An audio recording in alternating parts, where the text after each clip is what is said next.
بسم اللہ الرحمن الرحیم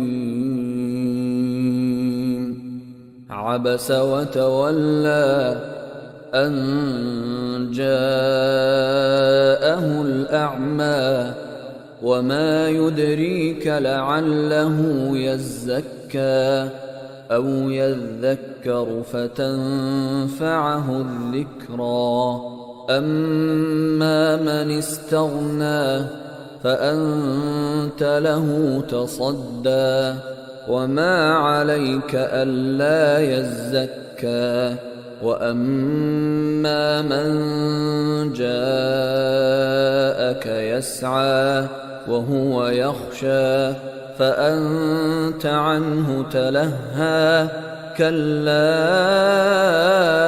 إنها تذكرة فمن شاء ذكره في صحف مكرمة مرفوعة مطهرة بأيدي سفرة كرام بررة قتل الإنسان ما أكفره من أي شيء خلقه من نطفة خلقه فقدره ثم السبيل يسره ثم أماته فأقبره ثم إذا شاء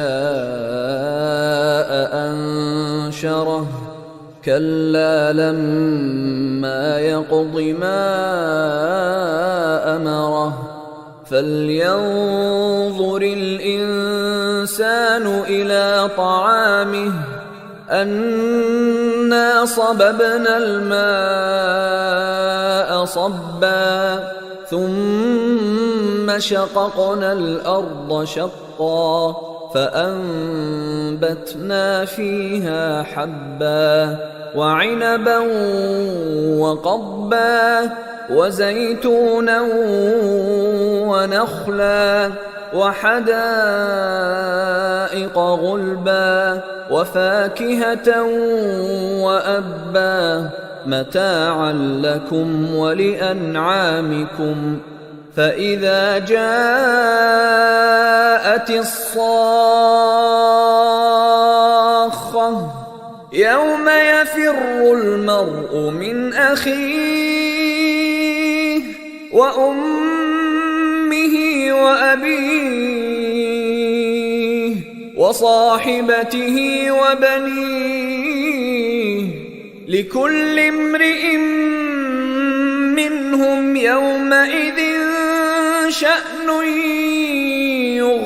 يغنيه وجوه يومئذ مسفرة ضاحكة مستبشرة ووجوه يومئذ عليها غبرة ترهقها قترة أولئك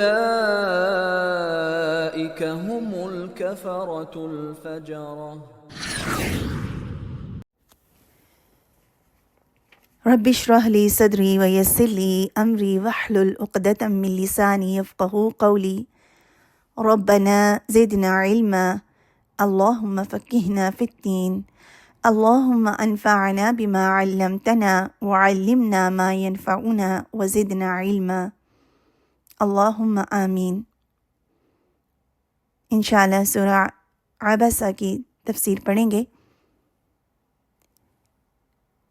اس سے پہلے قرآن کی اہمیت کو اپنے دل میں ایک بار پھر سے اس کو ریفریش کر لیں۔ یہ اللہ سبحانہ و تعالیٰ کا کلام ہے، اللہ سبحانہ و تعالیٰ کے الفاظ ہیں، اور اس کلام کے ذریعے اللہ سبحانہ و تعالیٰ مردہ دلوں کو زندہ کرتا ہے۔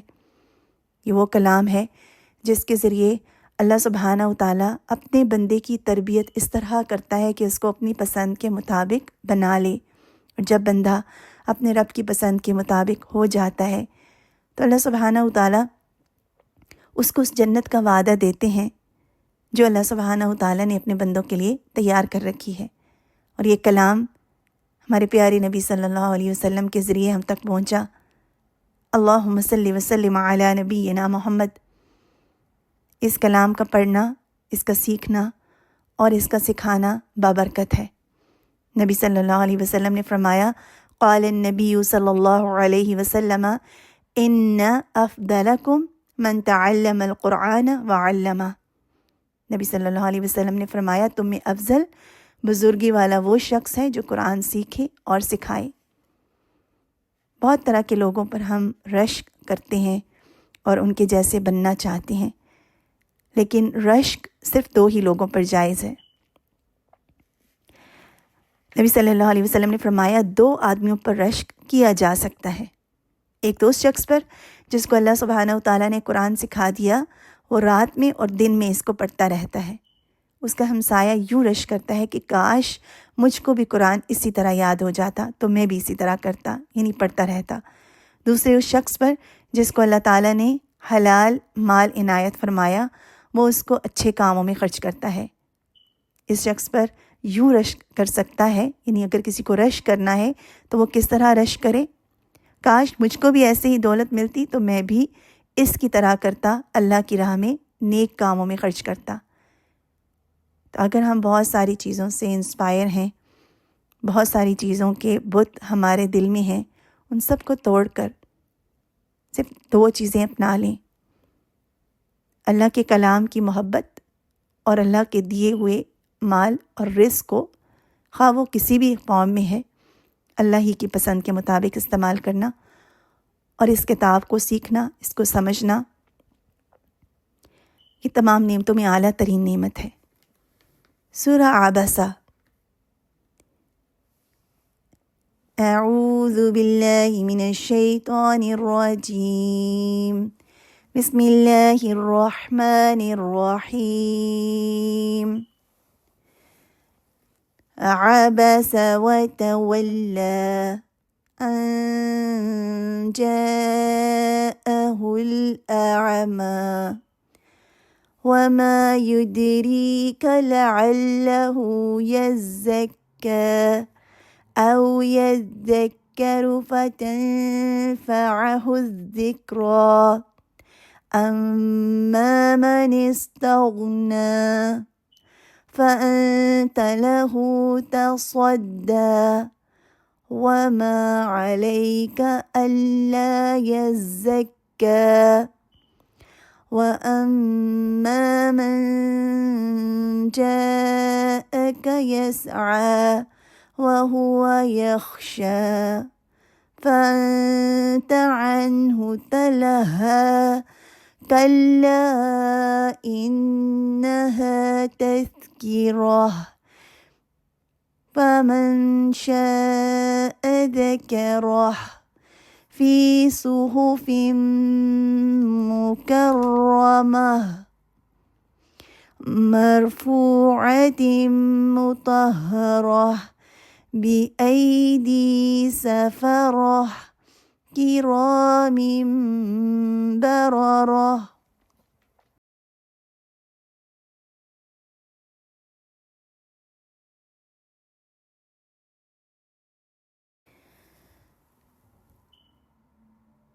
مکی صورت ہے اور اس صورت میں 40 آیتیں ہیں اور 1 رکوع ہے۔ عبس وتولی، وہ ترش رو ہوا اور منہ پھیر لیا۔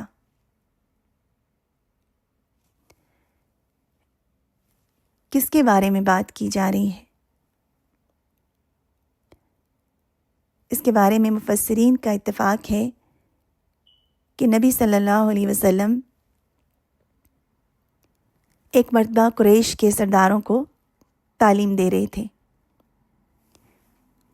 اور مشغولیت کے ساتھ ان کے ساتھ متوجہ تھے، یعنی آپ کی پوری کوشش تھی کہ کسی طرح میں دین کا پیغام ان تک پہنچا دوں اور یہ اسلام لے آئیں۔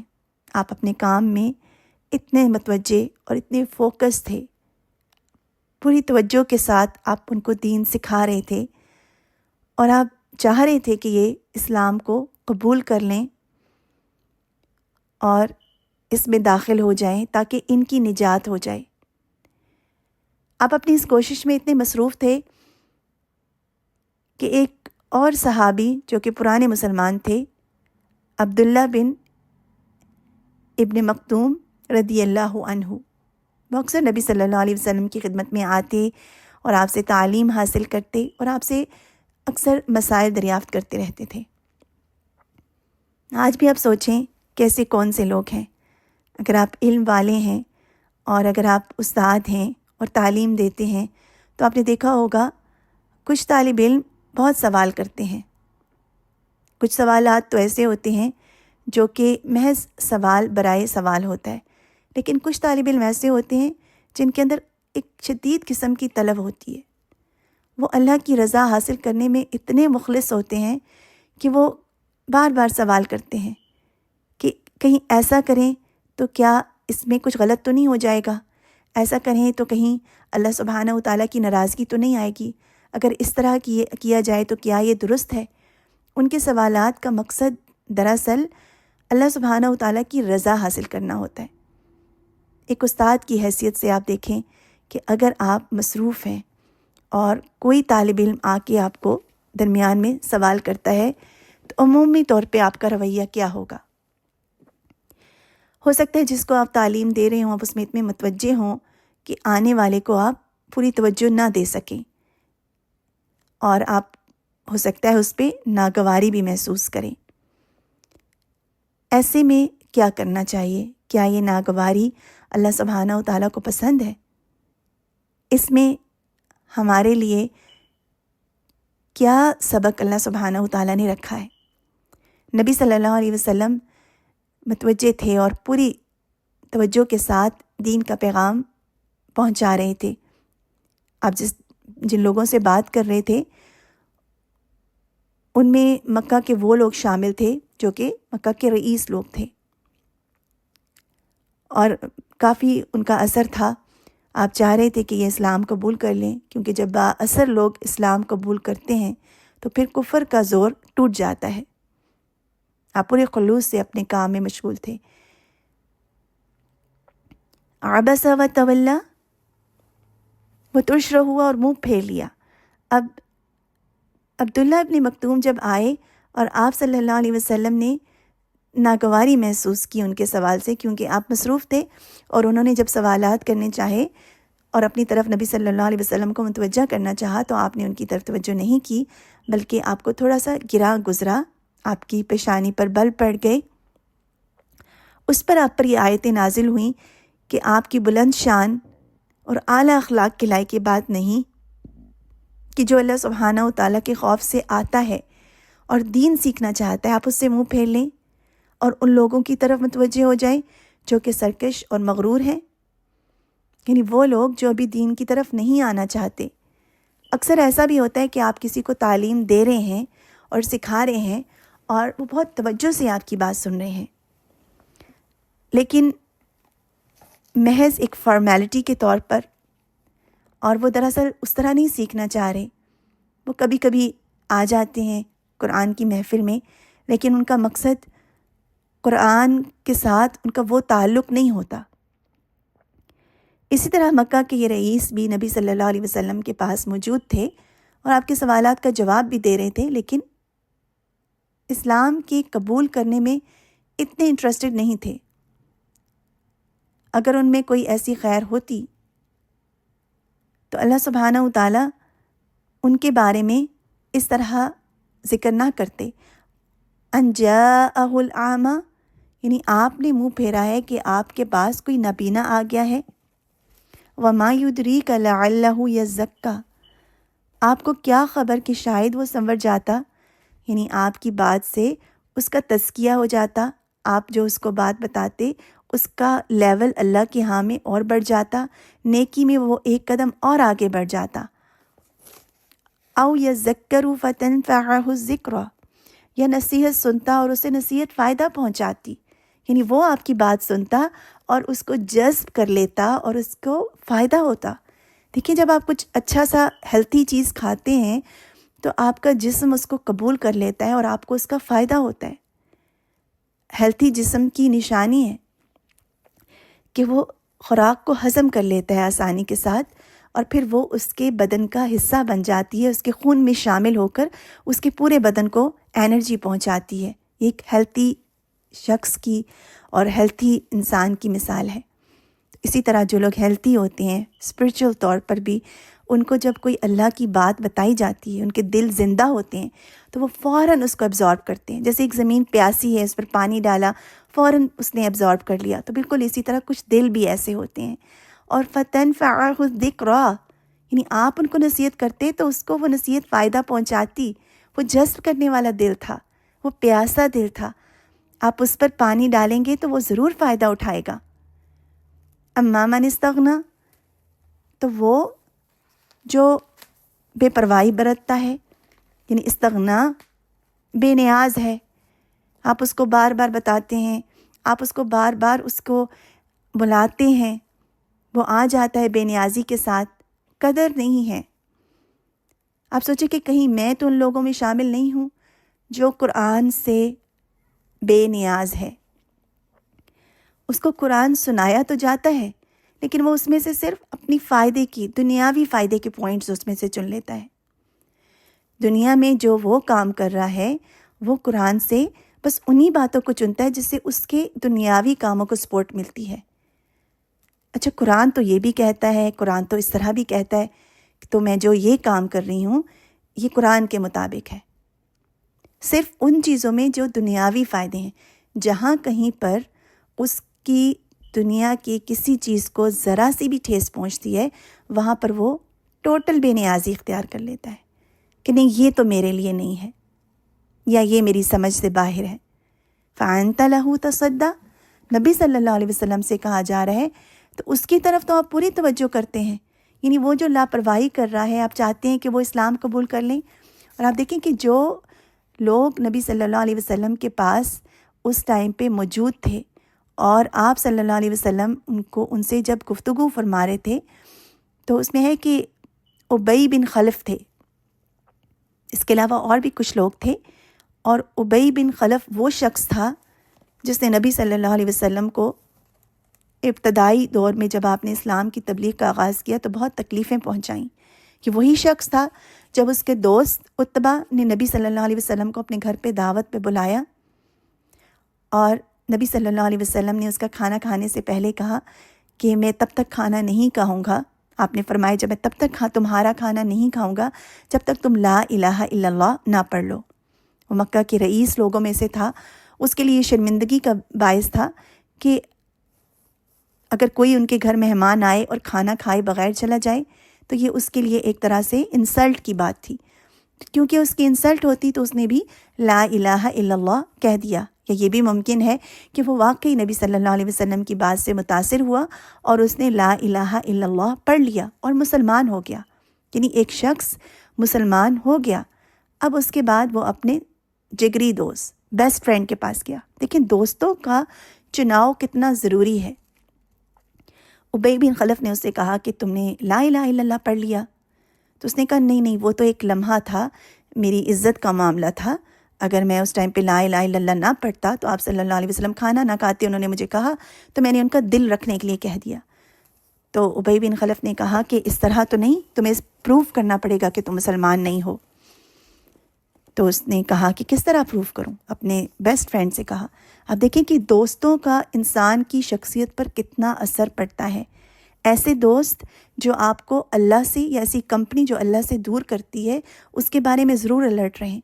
کون ہے جو اللہ کے قریب کرنے کا ذریعہ بنتا ہے اور کون ہے جو آپ کو اللہ سے دور کرنے کا ذریعہ بنتا ہے۔ ابی بن خلف نے عتبہ سے کہا کہ تم جا کے نبی صلی اللہ علیہ وسلم کے چہرے پر تھوکو تو مجھے یقین آئے گا، اور اس نے ایسا ہی کیا۔ لیکن اللہ سبحانہ تعالیٰ نے اپنے نبی کے ایک ایک دشمن سے بدر کے موقع پر بدلہ لیا، اور بہت سارے ایسے مقامات آئے جس میں اللہ سبحانہ تعالیٰ نے ان لوگوں سے جنہوں نے نبی صلی اللہ علیہ وسلم کو شدید تکلیفیں پہنچائیں اپنے انجام پر پہنچایا۔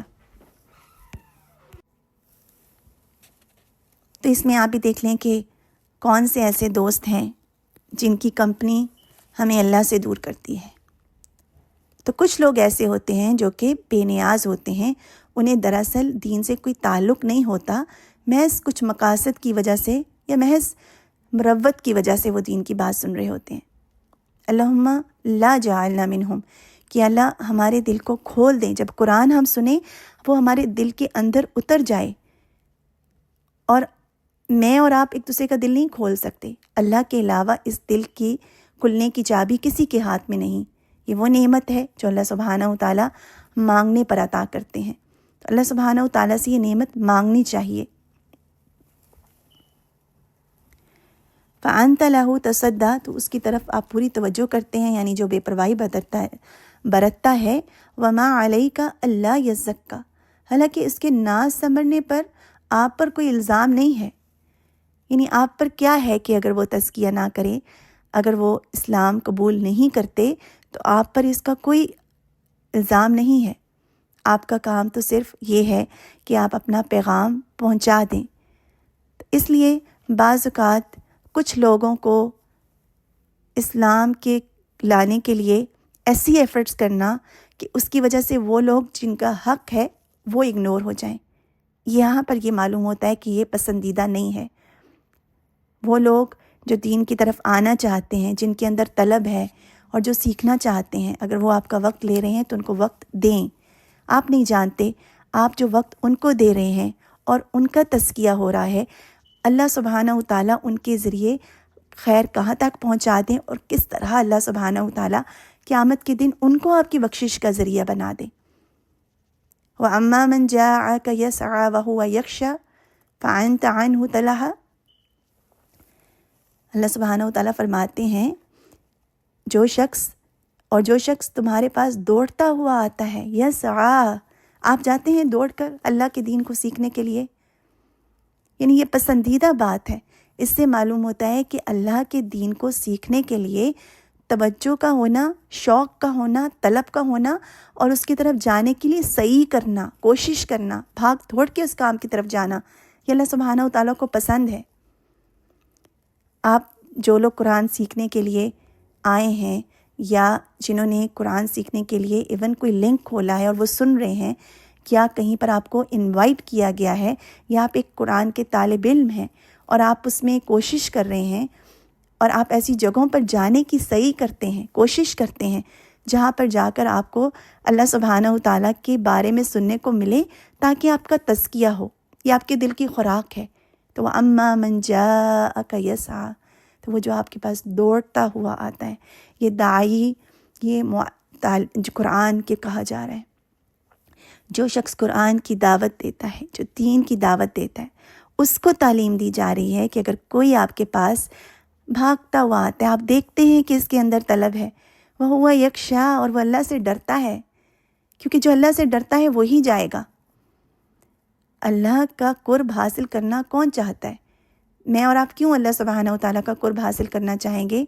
کیونکہ ہم جانتے ہیں کہ اگر اللہ سبحانہ و تعالیٰ کے ناپسندیدہ کاموں میں لگے رہے تو اللہ سبحانہ و تعالیٰ سے دور ہو جائیں گے، اور اللہ سبحانہ و تعالیٰ سے دوری اور دل کا غافل ہو جانا، ایسے شخص پر اللہ سبحانہ و تعالیٰ شیطان کو مقرر کر دیتے ہیں۔ پھر شیطان اس کو جو بتاتا ہے وہ اس پہ چلتا ہے، پھر اس کے اندر سے تقویٰ چلا جاتا ہے، اللہ کا ڈر اس کے دل سے نکل جاتا ہے، پھر وہ جو چاہتا ہے کرتا ہے، یعنی اس کے دل سے ایک طرح سے حیا جو ہے وہ نکل جاتی ہے، اور جس کے اندر حیا نہ ہو وہ جو چاہے کرے۔ فَأَنْتَ عَنْهُ تَلَهَا، تو آپ اس سے لاپرواہی برتتے ہیں۔ تو یہ تعلیم ہے جو اللہ سبحانہ و تعالیٰ اپنے پیارے نبی صلی اللہ علیہ وسلم کو دے رہے ہیں، اور دیکھیں کہ آپ کی پوری زندگی میں ایک یہ واقعہ ہوا اور اللہ سبحانہ و تعالیٰ نے فوراً آپ کی اس پر تصحیح کر دی، اور آپ کے ساتھ امت کی بھی تصحیح کر دی۔ آنے والی امت میں جتنے بھی لوگ ہیں جو بھی علم سکھا رہے ہیں، جو داعی دین ہیں، جو اللہ کے دین کو سکھانا چاہتے ہیں، ان کے بارے میں بھی بتا دیا، اور یہ بھی بتا دیا کہ قرآن سے استغنا برتنے والے لوگ کیسے ہوتے ہیں، یہ بھی بتا دیا کہ اس کتاب کی طرف دوڑنے والے لوگ کیسے ہوتے ہیں، اور اس سے ڈرنا کیسا ہوتا ہے۔ اور یہ کتاب کوئی ایسی کتاب نہیں ہے کہ جس کی کوئی قیمت نہیں ہے۔ جس طرح پانی ہمیں بہت فراوانی سے ملتا ہے، ہر روز ملتا ہے، تو کیا ہے، ہم کیسا کرتے ہیں اس کے ساتھ؟ ہم اس کو بے تحاشا ضائع کرتے ہیں، حالانکہ اتنی قدر والی چیز ہے، پانی کا ایک ایک قطرہ جان بچا سکتا ہے۔ تو قرآن ایسا اللہ کا کلام ہے جو قدر مانگتا ہے۔ نبی صلی اللہ علیہ وسلم کے بارے میں حضرت عبداللہ بن عمر رضی اللہ عنہ فرماتے ہیں کہ میں نے رسول صلی اللہ علیہ وسلم سے سنا کہ آپ فرماتے تھے کہ بلال رضی اللہ عنہ رات رہتے ہوئے اذان دیا کرتے ہیں، تو تم سحری کھاتے پیتے رہو یہاں تک کہ ابن مکتوم کی اذان سنو۔ یہ وہ نابینا ہے جن کے بارے میں عبس وتولی ان جاءہ الاعمی اتری، یعنی مؤذن تھے، ان کی بینائی میں دیکھنے میں کمی تھی، تو جب وہ صبح دیکھ لیتے تھے، جب لوگ صبح دیکھ لیتے تھے تو اطلاع کرتے تھے کہ صبح ہوئی ہے، تب وہ اذان دیا کرتے تھے۔ تو نبی صلی اللہ علیہ وسلم نے ان کی ایسی قدردانی کی، اور پھر یہ کہ نبی صلی اللہ علیہ وسلم جب بھی ان کے پاس سے گزرتے اس آیا کے بعد ان کا بہت احترام کرتے، پہلے بھی احترام کرتے تھے لیکن اب ان سے بہت ان کی عزت کرتے اور ان سے پوچھتے کہ آپ کو کوئی کام ہے یا کوئی حاجت ہے یا کچھ کہتے ہو یا کچھ مانگتے ہو، یعنی پہلے سے زیادہ ان کا اکرام کرنے لگ گئے۔ تو میں اور آپ بھی دیکھیں کہ اگر ہم سے کسی کے حق میں کوئی کمی ہو گئی ہے اور آپ کو اس کا احساس ہو گیا ہے، اللہ سبحانہ وتعالیٰ نے اس بات کا احساس آپ کے دل میں ڈالا ہے، تو اب پھر اس کو درست کر لیں، پہلے سے زیادہ اس کام کو اچھے سے کریں۔ کلا انہا تذکرہ فمن شاء ذکرہ، اللہ سبحانہ وتعالیٰ کے اس کلام میں دیکھیں یہ ایک یاد دہانی ہے، کلا ہرگز نہیں، یہ تو ایک یاد دہانی ہے، یہ اللہ کا کلام ہے، یہ تو نصیحت ہے، جو چاہے اس سے نصیحت لے۔ اللہ کا کلام سب کے لیے عام ہے، ایسا نہیں ہے کہ اللہ کا کلام کچھ لوگوں کے لیے ہے اور کچھ لوگوں کے لیے نہیں ہے۔ آپ اللہ کے لیے بلائیں تو سب کو بلائیں، اس میں ڈفرینشیٹ نہ کریں کہ میں اس کو بلاؤں اور اپنی کلاس کے اس لوگوں کو بلاؤں یا ان کو نہ بلاؤں، یہ ڈفرینشیٹ نہ کریں، کیونکہ انہا تذکرہ، یہ تو نصیحت ہے، سب کے لیے ہے، جو بھی چاہے گا۔ آپ جس کو جو بھی اس کتاب کو سیکھنے کے لیے آئے گا، ان میں سے جس کو چاہیں گے اللہ سبحانہ وتعالیٰ ہدایت دے دیں گے۔ ضروری نہیں ہے کہ کچھ اسپیسیفک لوگ جن کو آپ سمجھتے ہیں کہ یہ سیکھ جائیں گے، بعض اوقات آپ بہت اسکلفل لوگوں کو دیکھتے ہیں اور آپ کا دل چاہتا ہے کہ یہ قرآن سیکھ جائیں، یہ دین کی سمجھ حاصل کر لیں تو دین کو کتنا فائدہ ہو، اور آپ ہو سکتا ہے ان پہ بہت ٹائم بھی لگائیں اور کوشش کبھی بھی ضائع نہیں جاتی، لیکن ضروری نہیں کہ جن کو آپ ہدایت دینا چاہ رہے ہیں وہی ہدایت حاصل کریں۔ فمن شاء ذکرہ، جو چاہے اس سے نصیحت حاصل کرے۔ فی صحف مکرمہ، یہ تو عظمت والے صحیفوں میں ہے، یعنی بلند مقام پر ہے۔ یہ ایسی نصیحت ہے جو سب کے لیے یکساں ہے، اور یہ ایسی نصیحت ہے جو کہ ایک بلند مقام پر ہے۔ مرفوعۃ مطہرہ، جو بلند بالا اور پاک صاف ہے۔ بِأَیْدِی سَفَرَہ، ایسے لکھنے والوں کے ہاتھ میں ہے، کرام بررہ، جو بزرگ اور پاک باز ہیں۔ تو اس میں جو سفرہ کا لفظ ہے یہ فرشتوں کے لیے استعمال ہوا ہے، یعنی سفرہ سفیر کو کہا جاتا ہے، ایسا سفیر جو لوگوں میں صلح کے کام کروائے۔ تو یہاں پر سفرہ کا لفظ ان فرشتوں کے لیے ہے جو کہ قرآن کے حامل قرآن ہیں۔ اور اس سے یہ بھی پتہ چلتا ہے کہ جو بندوں میں حامل قرآن ہے وہ کیسے ہونے چاہیے، کرام بررہ، جو بزرگ ہیں اور پاک باز ہیں۔ تو حامل قرآن، قرآن کے اٹھانے والوں کے اخلاق کیسے ہونے چاہیے، ان کا کردار کیسا ہونا چاہیے، ان کے افعال کیسے ہونے چاہیے، ان کے طریقے کیسے ہونے چاہیے۔ کرام بررہ، بزرگ اور پاک باز۔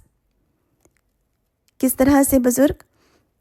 یعنی ایسے جو کہ احترام کرنے والے ہیں، جو نیک ہیں، جو اچھے کام کرنے والے ہیں۔ اخلاق کیسے ہونے چاہیے قرآن والوں کے؟ جب قرآن والے کون ہوتے ہیں؟ ہر وہ شخص جو لا الہ الا اللہ کہتا ہے، محمد رسول اللہ، اور اس بات کا اقرار کرتا ہے کہ نبی صلی اللہ علیہ وسلم اللہ کے رسول ہیں، تو ڈائریکٹلی آٹومیٹکلی قرآن حامل قرآن ہو جاتا ہے، کیونکہ اللہ سبحانہ وتعالیٰ جب دین اسلام سے انٹروڈیوس کرواتے ہیں تو اس کے بعد سیکھنا کہاں سے ہے، علم کی ابتدا کہاں سے کرنی ہے؟ قرآن سے۔ لیکن آپ دیکھیں کہ کوئی لا الہ الا اللہ محمد الرسول اللہ کہنے کے بعد ابتدا نہ کرے، سیکھنے کا کام شروع نہ کرے، تو پھر وہ حامل قرآن کیسے ہوگا؟ تو جو حامل قرآن ہیں ان کی کچھ خاص خصوصیات ہوتی ہیں۔ قرآن جو اٹھا لیتا ہے، جو قرآن کو سیکھتا ہے اور اس کے ساتھ اپنے تعلق کو قائم کرتا ہے، خاص طور پہ جو قرآن کے طالب علم ہیں وہ کیسے ہونے چاہئیں، ان کے اخلاق کیسے ہونے چاہئیں؟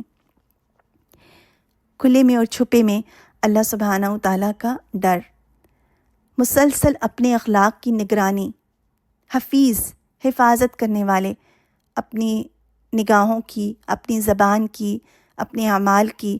اور حفاظت کا مطلب کیا ہوتا ہے؟ مسلسل پروٹیکشن کی ضرورت ہوتی ہے۔ جب آپ کسی پراپرٹی پہ کسی چوکیدار کو مقرر کرتے ہیں، وہ چوکیدار ساری رات جاگ کے چکر لگاتا رہتا ہے، حفاظت کرتا رہتا ہے۔ تو حفاظت کرنے والے وہ نہیں ہوتے جن کا دل سویا ہوا ہوتا ہے، وہ مسلسل حفاظت میں لگے رہتے ہیں، اپنے ایمان کی، اپنے دل کی، اپنے اخلاق کی، اپنے اعمال کی۔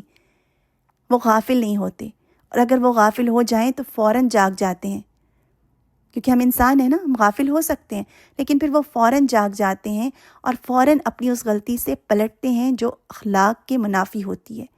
حامل قرآن کو یہ جائز نہیں ہے کہ وہ جھوٹ بولے، وعدہ خلافی کرے، اور اسی طرح اپنی بات سے پھر جائے، یا کسی کو چیٹ کرے، یا کسی کو دھوکہ دے، یا غلط بیانی کرے۔ ربی جعل لی لسان صدق فی الآخرین، اللہ سبحانہ تعالیٰ سے دعا کی اللہ ہماری زبان کو سچا کر دیں بعد میں آنے والے کے لیے۔ اپنی زبانوں کو سچا کرنا بہت ضروری ہے، اور اس پر مسلسل کام کرنا، اور جہاں کہیں غلطی ہو وہاں فوراً پلٹنا اور استغفار کرنا۔ تو حامل قرآن کیسے ہوتے ہیں؟ قتل الانسان ما اکفرہ من ای شیء خلقہ من نطفہ خلقہ فقدرہ ثم السبیل یسرہ ثم اماتہ فاقبرہ ثم اذا شاء انشرہ کلا لما یقضی ما امرہ۔ اللہ کی مار انسان پر کیسا نہ شکرہ ہے۔ اسے اللہ نے کس چیز سے پیدا کیا؟ ایک نطفہ سے، پھر اندازے پر رکھا اس کو، پھر اس کے لیے راستہ آسان کیا، یعنی خیر کا راستہ بھی دکھا دیا، شر کا بھی دکھا دیا، اور انسان کے لیے ہر چیز واضح کر دی۔ اب انسان پر ہے کہ وہ اپنے لیے کون سا راستہ چنتا ہے، خواہشات کا راستہ، شیطان کا راستہ، یا اللہ کے رسول کا بتایا ہوا راستہ اور فلاح کا اور کامیابی کا راستہ۔ ثم اماتہ فاقبرہ، پھر اسے موت دی اور پھر قبر میں دفن کیا۔ ثم اذا شاء انشرہ، پھر جب چاہے گا اسے زندہ کرے گا۔ یعنی موت کا وقت بھی مقرر ہے اور قیامت کا دن بھی مقرر ہے، اور وہ کب قائم ہوگی اس کا علم صرف اللہ سبحانہ و تعالیٰ کو ہے۔ اور اللہ سبحانہ و تعالیٰ نے اس کا علم اپنے پاس کیوں چھپا رکھا ہے؟ تاکہ ہر نفس کو اس کا بدلہ دیا جائے جو اعمال اس نے کیے۔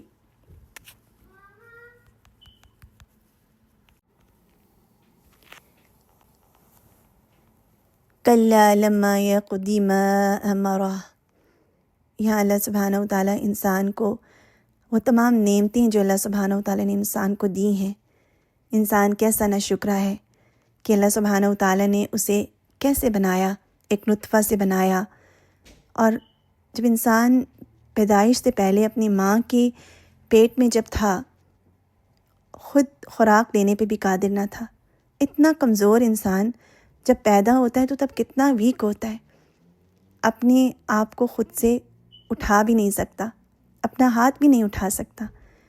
پھر اللہ سبحانہ و تعالیٰ نے اس کے لیے آسانیاں کیں، وہ بڑا ہوا، اللہ سبحانہ و تعالیٰ نے اس کو راستے دکھائے، پھر اللہ سبحانہ و تعالیٰ نے اسے موت دی اور پھر قبر میں دفن کیا۔ موت کا آنا بھی ایک نعمت ہے، کیونکہ اگر انسان کی زندگی اتنی طویل ہو جائے کہ جس میں وہ نہ دیکھ سکے، نہ چل پھر سکے، اس کی ساری قوتیں جواب دے جائیں، ایسی زندگی میں انسان نہ ہی اللہ کو یاد کر سکے۔ یعنی بعض اوقات اگر کوئی کہے کہ اس کی عمر بہت لمبی ہو، یعنی اگر 200 سال 300 سال کوئی رہے، موت کا آنا بہرحال ضروری ہے، اور یہ بھی نعمتوں میں سے ایک نعمت ہے۔ اللہ سبحانہ و تعالیٰ سے موت مانگنا ناپسندیدہ ہے، اللہ تعالیٰ سے موت نہیں مانگنی چاہیے، کیونکہ یہ اللہ تعالیٰ کی دی ہوئی نعمت ہے یہ زندگی، اور جب تک اللہ سبحانہ و تعالیٰ زندہ رکھنا چاہیں اللہ سبحانہ و تعالیٰ سے دعا کرنی چاہیے کہ مجھے ایمان کے ساتھ زندہ رکھیں، اور جب فوت ہو جانا میرے حق میں بہتر ہے تو مجھے فوت کر دیں، اور یہ کہ اللہم احسن عاقبتنا فی الامور کلیہا واجرنا من خزی الدنیا وعذاب الآخرہ، کہ اللہ سبحانہ و تعالیٰ ہمارے تمام امور کا انجام کریں، ہماری عاقبت اچھی ہو، انجام بخیر ہو۔ اور قبر میں دفن کرنا، یعنی قبر کا ہونا بھی اللہ تعالیٰ کی نعمتوں میں سے ایک نعمت ہے۔ دوسرے مذاہب میں، کچھ مذاہب میں انسانی جسم کو جلا دیا جاتا ہے اور کچھ میں حنوط کیا جاتا ہے، مختلف طریقے ہیں، لیکن اتنا اکرام دیا گیا ہے اسلام میں کہ انسانی جسم کو جب انسان وفات پا جاتا ہے تو اس کو بہت احترام کے ساتھ غسل دیا جاتا ہے، بہت احترام کے ساتھ اس کو سفید لباس پہنایا جاتا ہے اور پاک صاف کر کے اس کو زمین میں اتار دیا جاتا ہے۔ تو یہ احترام اللہ تعالیٰ نے بنی آدم کو دیا، اور اسلام میں جنازہ اور یہ تمام جو چیزیں ہیں قبر میں دفن کرنا دوسرے مذاہب میں اس طرح سے نہیں ہے، تو یہ بھی اللہ تعالیٰ کی نعمتوں میں سے ایک نعمت ہے۔ ثم اذا شاء انشرہ، پھر جب چاہے گا اسے زندہ کرے گا۔ ایک وقت ہوگا جب اللہ سبحانہ و تعالیٰ انسان کو دوبارہ زندہ کریں گے، جو کہ قیامت کا وقت ہے، جس پہ بھی ہم نے بات کی۔ کلا لما یقضی ما امرہ، ہرگز نہیں، اس نے اب تک اللہ کے حکم کو نہیں پورا کیا، جو اسے کہا گیا اس نے نہیں کیا۔ یہ ایک طرح سے اس آیہ میں شکوہ بھی ہے کہ انسان سے جو کہا گیا اس نے اس کو پورا نہیں کیا۔ فَلْيَنْظُرِ الْإِنسَانُ إِلَىٰ طَعَامِهِ أَنَّا صَبَبْنَا الْمَاءَ صَبًّا ثُمَّ شَقَقْنَا الْأَرْضَ شَقًّا فَأَنبَتْنَا فِيهَا حَبًّا وَعِنَبًا وَقَضْبًا۔ انسان کو چاہیے کہ اپنے کھانے کو دیکھے کہ ہم نے خوب پانی برسایا، پھر پھاڑا زمین کو اچھی طرح، پھر اس میں سے اناج اگائے اور انگور اور ترکاری، وعنبا وقضبا وزیتونا ونخلا، اور زیتون اور کھجور، وحدائق غلبا، اور باغات، ایسے باغات جو کہ گھنے درخت جس میں موجود ہوں۔ غلبا ایسے درختوں کو کہا جاتا ہے جن کے بڑے بڑے میوے ہوں، یعنی کھجوروں کے بڑے بڑے میوے دار درخت، ایسے درختوں کو غلبا کہا جاتا ہے۔ اور حدائق ایسے باغ کو کہا جاتا ہے جو گھنا ہو، خوب بھرا ہو اور گہرے سائے والا۔ دیکھیے سائے والے باغ اور درخت کتنے سکون کا باعث ہوتے ہیں، جہاں پر جا کر انسان اطمینان اور سکون محسوس کرتا ہے۔ تو یہ تمام چیزیں، یہ تمام نعمتیں اللہ سبحانہ و تعالیٰ نے انسان کے لیے پیدا کیں۔ اسے چاہیے کہ وہ دیکھے، اسے چاہیے کہ وہ اپنے کھانے کی طرف دیکھے اور ان نعمتوں کو دیکھے۔ وفاکہۃ وابا، اور میوہ اور گھاس اور چارہ بھی اگایا، متاعا لکم ولانعامکم، تمہارے استعمال اور فائدے کے لیے اور تمہارے انعام یعنی تمہارے چوپایوں کے لیے۔ ان ساری نعمتوں کا ذکر کرنے کے بعد اب قیامت کا ذکر کیا جا رہا ہے۔ اگلی آیات میں قیامت کا ایک نقشہ کھینچا جا رہا ہے کہ انسان جب اپنی زندگی کا سفر مکمل کر کے اپنے انجام کی طرف جائے گا، جب اللہ سبحانہ و تعالیٰ اس کو دوبارہ اٹھائیں گے، اس سے پہلے جب قیامت قائم ہوگی، یعنی دوبارہ جب اٹھایا جائے گا اور قیامت قائم ہوگی تو کیسا ہوگا؟ فَإِذَا جَاءَتِ الصَّاخَّةُ، حضرت عباس رضی اللہ عنہ فرماتے ہیں کہ صاخہ قیامت کا نام ہے، اور اس نام کی وجہ یہ ہے کہ اس کی نفخہ کی آواز، یعنی اس کی جو آواز ہوگی اور ان کا شور و غل کانوں کے پردے پھاڑ دے گا، یعنی بہرا کرنے والی۔ استغفر اللہ، یعنی قیامت کا دن کیسا ہوگا کہ اس دن کا شور و غل اور آوازیں انسان کو بہرا کر دے گی، یا جب سور پھونکا جائے گا اس کی آواز۔ اور کیسا ہوگا وہ دن؟ یوم یفر المرء من اخیہ، جس دن آدمی اپنے بھائی سے بھاگے گا، و امہ و ابی، اور ماں اور اپنے باپ سے، وصاحبتہ وبنی، اور بیوی اور اپنی اولاد سے بھاگے گا۔ یعنی ہر انسان اس اپنی اپنی فکر میں ہوگا۔ آج بھی دیکھیں، جب انسان دنیا کی شدید فکر میں ہوتا ہے تو وہ صرف یہ چاہتا ہے کہ میرا کام بن جائے، اور اپنا کام بنانے کے لیے وہ دوسروں کی پرواہ نہیں کرتا کہ میرے اس کام کے بننے کے دوران جو مدد مجھے چاہیے وہ تو مجھے ہر صورت میں چاہیے، اس بات کی پرواہ کیے بغیر کہ دوسرے کا کیا نقصان ہو سکتا ہے۔ ہم صرف عمومی طور پہ کیا کرتے ہیں؟ اپنے فائدے کی طرف، اپنے کام کی طرف متوجہ ہوتے ہیں۔ جو کام کر رہے ہیں بس وہ ہمارا فائدہ کا کام ہو جائے، جو ہمیں فائدہ ملنا ہے وہ ہمیں مل جائے۔ اس کو حاصل کرتے کرتے کیا ہم احساس کرتے ہیں کہ اس کی وجہ سے دوسروں کا کیا نقصان ہو سکتا ہے؟ اگر آپ کسی سے کام بھی لے رہے ہیں تو آپ یہ بھی سوچیں کہ دوسرے کی بھی کچھ ضروریات ہو سکتی ہیں، دوسرے کے بھی، ایون دو آپ کے پاس اتھارٹی ہے، آپ کسی سے کام لے رہے ہیں اور وہ آپ کے کام کر رہا ہے کیونکہ آپ اس کو پے کر رہے ہیں، لیکن کیا آپ نے کبھی سوچا کہ آپ اس کی بھی ضرورتوں کی طرف دیکھیں؟ بعض اوقات آپ پے کرتے ہیں تو آپ چاہتے ہیں کیونکہ میں پے کر رہی ہوں یا کر رہا ہوں تو پھر کیا ہے، یہ شخص میرے گویا غلام ہی ہو گیا، جو میں سے کہوں یہ وہ کام کرنے پر مقرر ہے، بجائے اس کے کہ اس کے پاس وقت ہے یا نہیں، ہمیں اپنا کام مکمل چاہیے ہوتا ہے۔ بعض اوقات ہم اپنے کام میں اتنے فوکسڈ ہوتے ہیں کہ ہم خود غرضی کے لیول پر چلے جاتے ہیں۔ تو اس میں انسان اس بات کو بھی دیکھے کہ اپنے ساتھ دوسروں کی بھی فکر کرے، کیونکہ قیامت کے دن بھی تو یہی ہوگا کہ انسان سب سے بے فکر ہو جائے گا، وہ صرف اپنی فکر کرے گا، کوئی کسی کے کام نہیں آئے گا۔ کوئی شخص اپنی بیوی کو دیکھ کر کہے گا، شوہر اپنی بیوی کو دیکھ کر کہے گا کہ بتاؤ میں نے تمہارے ساتھ دنیا میں کیسا سلوک کیا؟ وہ کہے گی بے شک آپ نے میرے ساتھ بہت ہی اچھا سلوک کیا، بہت پیار سے رکھا۔ تو وہ کہے گا مجھے آج ضرورت ہے صرف ایک نیکی کی، اگر وہ نیکی دے دو تو میں اس آفت سے چھوٹ جاؤں۔ تو وہ جواب دے گی کہ آپ کا سوال تھوڑی سی چیز کا ہے، مگر میں کیا کروں، یہی ضرورت مجھے بھی درپیش ہے اور اس کا خوف مجھے بھی لگ رہا ہے، میں نیکی نہیں دے سکتی۔ اب دیکھیں کہ کتنی تکلیف کا لمحہ ہوگا، کیونکہ بیوی عمومی طور پہ اپنے شوہر کے لیے بہت کچھ کرتی ہے، لیکن اس دن وہ اپنی نیکی نہیں دے پائے گی کیونکہ وہ خود بھی مجبور ہوگی۔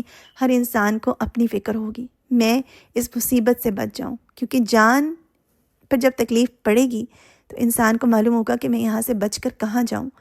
بیٹا باپ سے ملے گا تو بھی یہی جواب پائے گا، حالانکہ باپ اپنے بیٹے کو کسی بھی صورت میں تنہا نہیں چھوڑ سکتا۔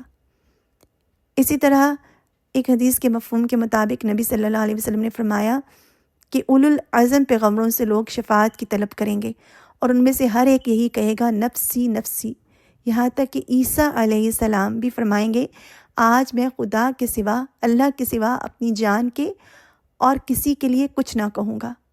یعنی اللہ کی ہاں میں سوائے اپنی جان کے اور کسی اور کے لیے کچھ نہیں کہوں گا، میں تو آج اپنی والدہ حضرت مریم جو ہیں ان کے لیے بھی کچھ نہیں کہوں گا جن کے بطن سے میں پیدا ہوا ہوں۔ یعنی دوست، رشتہ دار سب ایک دوسرے سے منہ چھپائیں گے، ہر کوئی اپنی اپنی فکر میں ہوگا۔ نبی صلی اللہ علیہ وسلم نے فرمایا تم ننگے پیروں، ننگے بدن اور بے ختنہ اللہ کے ہاں پیش کیے جاؤ گے۔ عائشہ رضی اللہ تعالی عنہا نے پوچھا کہ یا رسول اللہ صلی اللہ علیہ وسلم پھر تو ایک دوسرے کی شرمگاہوں پر نظریں پڑیں گی۔ فرمایا اس روز گھبراہٹ اور وہاں کا حیرت انگیز ہنگامہ ہر شخص کو مشغول کیے ہوگا، بھلا کسی کو کسی کی طرف دیکھنے کا موقع اس دن کہاں ملے گا۔ یوم یفر المرء من اخیہ و امہ و ابیہ و صاحبتہ و بنیہ لکل امرئ منہم یومئذ شأن یغنیہ، یعنی کوئی کسی کی طرف کیسے دیکھے گا، ہر شخص کو تو اس دن ایک فکر ہوگی، ایک ایسی فکر ہوگی جو اس کے لیے کافی ہوگی، یعنی شدید فکر ہوگی جو اس کو غنی کر دے گی، دوسروں سے بے نیاز کر دے گی۔ آج لوگ قرآن سے بے نیاز ہو سکتے ہیں کیونکہ آج دنیا کی فکر اتنی شدید ہو سکتی ہے کہ انسان اللہ سے غافل ہو سکتا ہے، ہو جاتا ہے نا اس طرح۔ انسان کو دنیا کی فکر جب انسان کو کسی چیز کی بہت زیادہ فکر ہوتی ہے، انسان اس کی طرف اتنا متوجہ ہو جاتا ہے کہ اس کو دوسری چیزیں بیک گراؤنڈ میں چلی جاتی ہیں۔ اللہ کی ذات ہماری نظروں میں ہمیشہ ہونی چاہیے، اللہ کی ذات ہماری نظروں میں پرائرٹی ہونی چاہیے، اس کی رضا، اس کی خوشی ہمارا مقصد حیات ہونا چاہیے. لیکن جب ہم دنیا میں اور چیزوں کو اپنا بت بنا لیتے ہیں،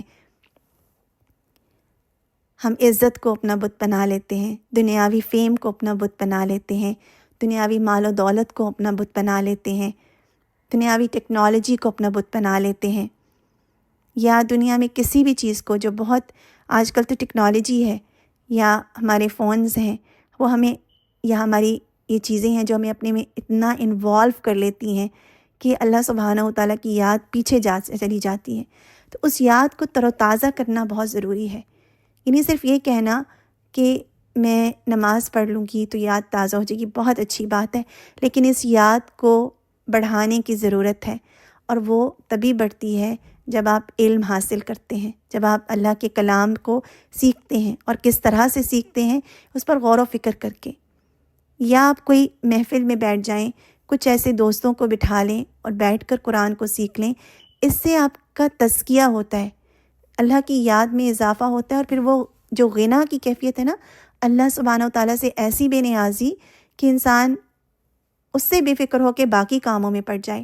کیونکہ قیامت کے دن انسان کو اللہ ہی کی اتنی فکر ہوگی کہ وہ اسے ہر چیز سے بے فکر کر دے گی. وجوہ یومئذ مسفرہ ضاحکۃ مستبشرہ ووجوہ یومئذ علیہا غبرہ ترہقہا قترہ اولئک هم الکفرۃ الفجرہ. اس دن بہت سے چہرے روشن ہوں گے جو ہنستے اور حشاش بشاش ہوں گے، اور بہت سے چہرے اس دن غبار آلودہ ہوں گے جن پر سیاہی چڑھی ہوگی، اور یہی ہیں کافر بد کردار. تو اللہ سبحانہ و تعالیٰ سے دعا ہے کہ اللہ تعالیٰ ہمیں ایسے اعمال دیں جو ہمیں اللہ سبحانہ و تعالیٰ کے قریب کر دیں، اور ہم ان لوگوں میں شامل ہوں جن کے چہرے اس دن نورانی ہوں گے، چمکدار ہوں گے.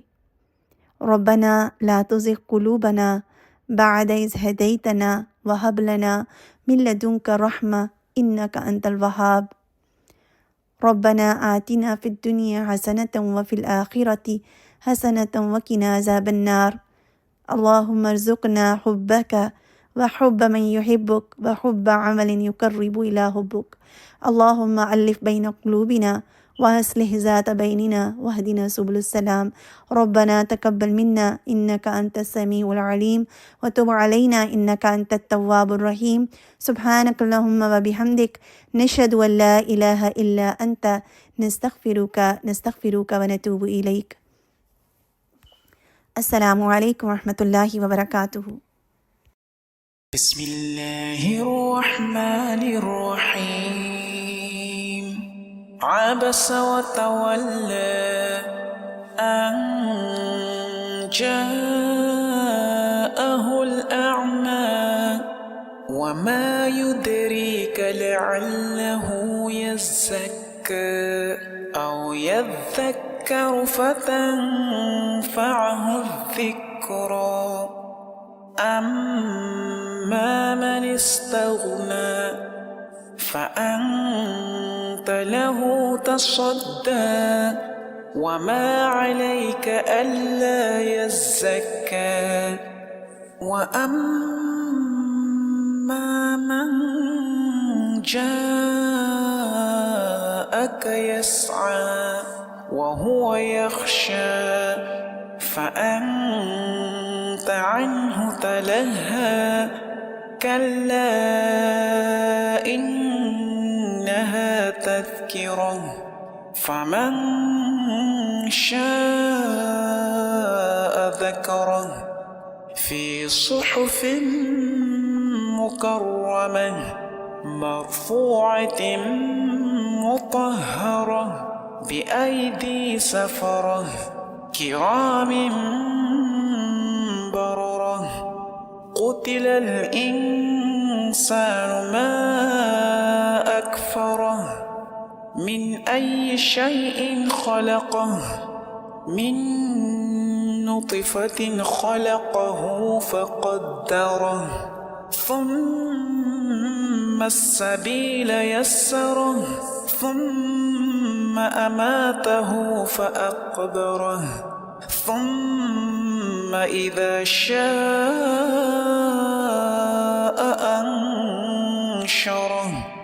كلا لما يقض ما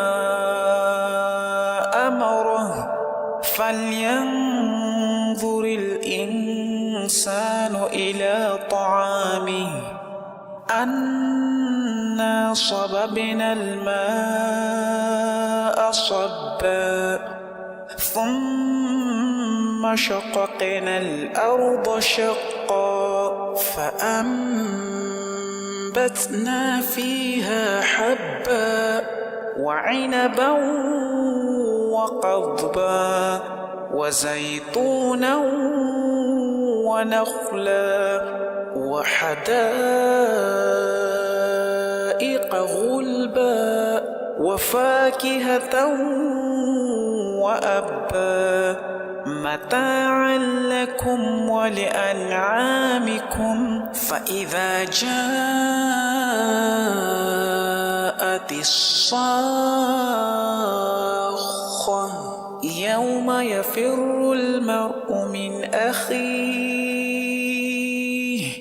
وأمه وأبيه وصاحبته وبنيه لكل امرئ منهم يومئذ شأن يغنيه وجوه يومئذ مسفرة ضاحكة مستبشرة ووجوه يومئذ عليها غبرة ترهقها قترة أولئك هم الكفرة الفجرة